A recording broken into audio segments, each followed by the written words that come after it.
Matt Stepp, Dave Campbell's Texas Football here at the DFW Coaches Clinic, here with the head coach of the Tyler Lions, Coach Rashaun Woods. Coach, appreciate you taking a few minutes to chat with us here at the DFW Clinic. Of course. All right, Coach, first off, I think last year when we talked, you had gotten hired maybe 2 or 3 days ago. Your head's spinning. You're probably drinking from a fire hose. You're like moving to a new state. You got to hire a coaching staff, get to know all these kids. A little more relaxed this year because you're kind of a little more settled in. You got your feet on the ground, right? That's right. You guys know what to expect. I have a better understanding of what I'm getting myself into, and got a year behind me. And so excited to get started with another offseason. Excited about the future of the Lions, and ready to continue the progress that we've started in football season. You know, I'll say last year, watching, I didn't get a chance to see you guys in person. I watched a couple of games online and then following you guys. The improvement you guys made, especially as the year progressed. You guys were in a lot of games against really good teams. Your district was really tough. You guys are right there in the mix in a lot of games. Overall, the team improved throughout the year. It seemed like as the season went along, the kids really started to understand what you guys were trying to get across and understood the message that you and your coaching staff and the schemes a little bit too. I think they understood it a little bit better. Now that you're into the second year of the offseason, how much further ahead are your kids at this point than you were maybe in July of last year? The expectations are being met at a higher level because they know kind of what we're going to allow and what we're not going to allow. I thought maybe with us being new and being the first year, there was a little bit of pushback, but as the season continued to progress, and as workouts have continued to progress, we know which guys are our guys. So the guys understand that being on time, doing what they're supposed to do in the classroom, and just trying to be all around the best they could be, not only for the team but for themselves is what we're all about. It seems like kids in general need that structure, need that discipline, and those high expectations. And it seems like your kids are starting to rise to that expectation a little bit. That's what you guys want to see as coaches, because you're trying to develop them not only on the field but as leaders in the school and as productive adults, right? That's right. And we talk about those things every single day, and they're slowly understanding that. And so that is the part that I thought kept us from maybe doing some extraordinary things, because we had a lot of learning and some discipline things that we had to do in order to be the team that we wanted to, and that's just a process. And so that process is getting easier and easier. The guys are really starting to exceed those expectations that I had maybe already at this point. I mean, our numbers are jumping up. The attendance is consistent. And those are things that you got to have before you can even start to talk about execution on the field or being where you're supposed to be on the field. You got to do those things off the field, and you've got to be there on time every day and do those things the right way before you can get to that point. And, talking about off-season, obviously everybody in the off-season wants to get bigger. They want to get faster. They want to hit the weight room, get stronger, all those things. And when you guys get into your football phase of off-season, that foundation is already there. Now I feel like now you guys, I'm assuming you guys are going to build on that foundation and really add on to the kids' toolkits that you've already kind of set in place.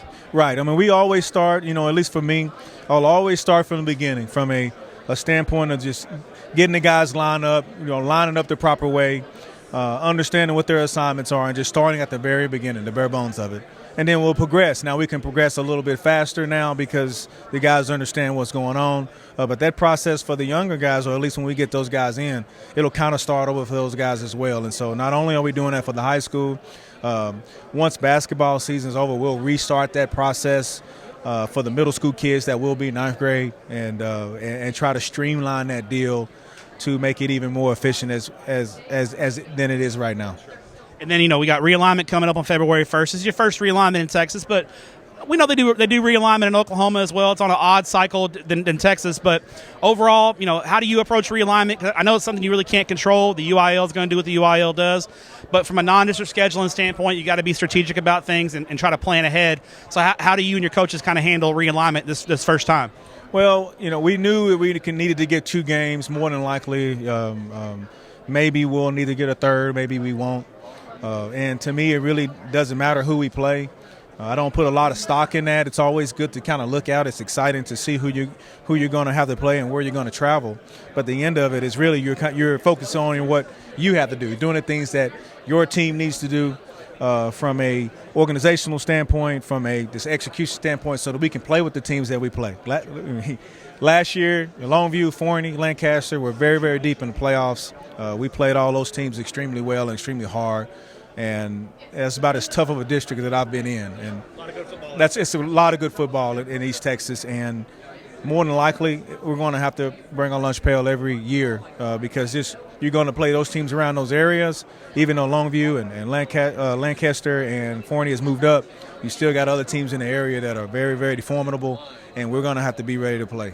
When you kind of map out your non-district schedule, do you try to give your team certain looks? Maybe if a team runs a certain offense in your district, you want to try to see a team similar to that in non-district, just so they can kind of see how to line up against those kind of schemes. And then also, do you want to play good people? Because I'm assuming you would like to have teams maybe expose a few warts and see where you need to correct some things as you get into district when the games really count, right? Yeah. So I can speak on last year's team, and as far as our non-district last year.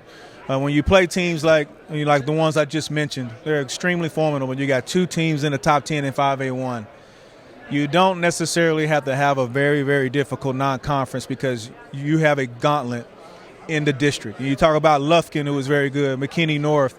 All of these teams were very good with winning record teams. The only one that wasn't, that ended up going further than just everybody but Forney, was Lancaster. And even when you look at their non-conference, it was brutal. And so for us, it ended up working out with the level of team that we play.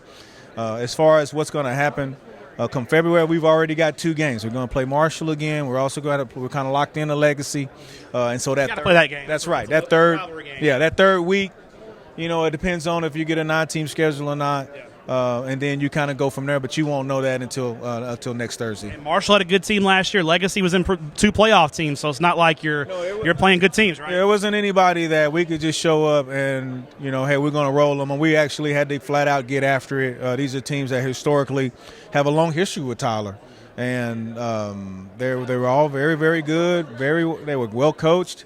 And it was very difficult. Even the ones that we lost were extremely difficult, but the ones that we won, I don't know if we were ever even favored to win any but maybe 2 games. So it was gauntlet. Yeah, it's very difficult. We were fortunate enough to do things at a high enough level to win the games that we did win, and we were right there to making the playoff bid, which it hurts that you don't get that, but it gives us something to look forward to in the next year. Coach, appreciate your time. It's a great clinic, a lot of great speakers. I know you'll have your notepad out, taking a few notes, take back to East Texas with you. Appreciate your time, and I appreciate what you do for student athletes in the state of Texas. Of course, man. It's a great place, a great organization, and I'm thankful every day that I've got the opportunity to compete in the great state of Texas and work with these kids. Thanks, Coach.